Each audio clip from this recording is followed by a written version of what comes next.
ఈ పదవి నా పదవి అంటున్నాడే. ఈ రాజ్యాలు పెట్టింది ఆయన, ఈ రాజ్యాలు చేసింది ఆయన, ఈ రాజ్యాలు ఆయనవి, ఈ దేశాలు ఆయనవి. 270 దేశాలు ఉన్నాయే.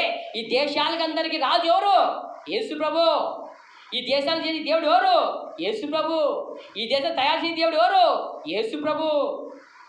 ఈ దేశానికి తండ్రి తల్లి ఎవరు? యేసు ప్రభు. ప్రజలకు తల్లి తండ్రి ఎవరు? యేసు ప్రభు. నీకు నాకు తల్లి ఎవరు? యేసు ప్రభు. మనకు అందరికీ తండ్రి అయిన దేవుడు ఒక్కడే, తండ్రి అయిన ప్రభువు ఒక్కడే, ఆయన యేసు ప్రభు.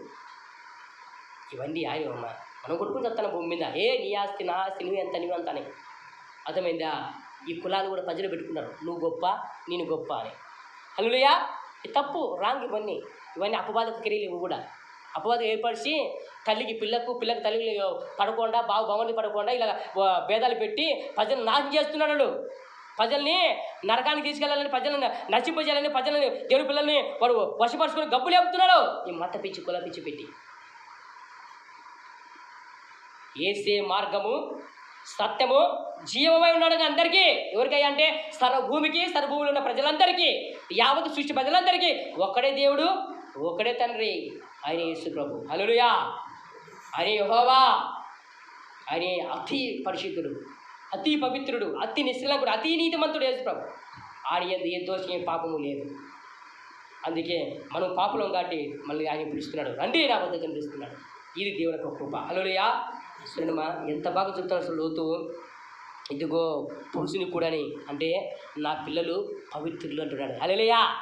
ఏమంటున్నానమ్మా లోతు తన కుమార్తెయ్యా, నా పిల్లలు మంచివారయ్యా, ఎదిగినారు, గొప్పవారిగా ఉన్నారు, కానీ నా బిడ్డలు మంచివారు, ఏ అపరాధం ఏ పాపం చేయలే నా బిడ్డలు పని పోయినా, చేనులో పోయినా, ఎక్కడ పోయినా కూడా వాళ్ళకి వీళ్ళకి కన్ను కొట్టి ఆలయాలు చేసిన వాళ్ళు కాదు, చిల్లర పనులు చేసిన వాళ్ళు కాదు నా బిడ్డలు ఎంతో పచ్చిగా పవిత్రంగా పెంచాను నేను, ఎంతో గొప్పగా పెంచాను, దేవునికి భయభక్తులు కలిగి పెంచాను నేను. ఇదిగో పవిత్రులైన నా బిడ్డలు నీకు సమర్పించుకుంటాను, తీసుకుపోండి, కానీ దేవదూతల్ని వదిలేయండి అంటున్నాడు.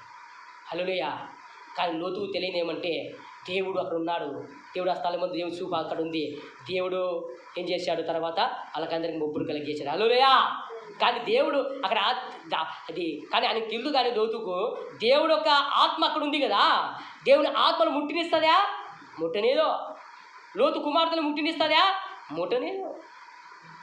కానీ ఆయన భక్తిని తెలియజేస్తున్నాడు ఆయన. అర్థమైందమ్మా? మనం ప్రేమిస్తున్నామంటే ఒక మంచి సువార్త చెప్పాము, మనం దేవుని ప్రేమిస్తున్నామంటే ఏం చేస్తామో కొట్టించడం లేదా? అర్థమైందా? మన దేవుడి గురించి బతకాలా, దేవుడు జీవించాలా, నా ప్రాణము నా ఆత్మ దేవుందే, ఈ పుట్టుక దేవుడు ఇచ్చినా కానీ ఇదంతా నా దేవుందే, ఇదంతా నా అంతా దేవుంది, సర్వం నాదే, సర్వేశ్వరుడు యేసు ప్రభు, ఆయనకే నా అంకితం, నా జీవితం అనుకున్నప్పుడు మనం కొట్టించుకుంటాం కదా, కొట్టించుకుంటాం. అది సమర్పణ లేకుండా